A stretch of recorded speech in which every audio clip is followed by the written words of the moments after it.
Hi guys, இந்த வீடியோல உங்க மொபைல் ஃபோன் எப்படி ரேஞ்ச் எக்ஸ்டெண்டரா யூஸ் பண்றதுன்னு தான் பார்க்க போறோம். அதுக்கு முன்னாடி Windows 10 எப்படி ரேஞ்ச் எக்ஸ்டெண்டரா யூஸ் பண்றதுன்னு போட்டுருக்கோம். அந்த வீடியோ மறக்காம செக் பண்ணி பாருங்க. லிங்க் டிஸ்கிரிப்ஷன்ல தரேன்.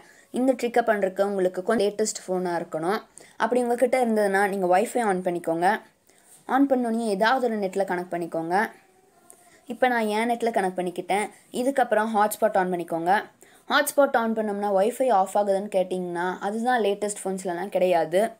இதுக்கப்புறம் உங்களுக்கு வந்து வைஃபைல இருக்கிற நெட் தான் உங்கள் ஹாட்ஸ்பாட் மூலமாக மற்ற டிவைசஸ்க்கு ஷேர் ஆகும். மொபைல் நெட் அப்படியே தான் இருக்கும்.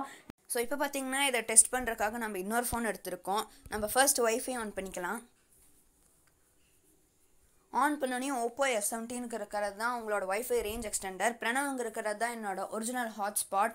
ஸோ நீங்கள் கேட்கலாம் எப்படி மொபைல் நெட் வராதான்னு. கண்டிப்பாக அது வராது. ஏன்னா லேட்டஸ்ட் ஃபோன்ஸ்லாம் அந்த மாதிரி டெக்னாலஜி யூஸ் பண்ணியிருக்காங்க.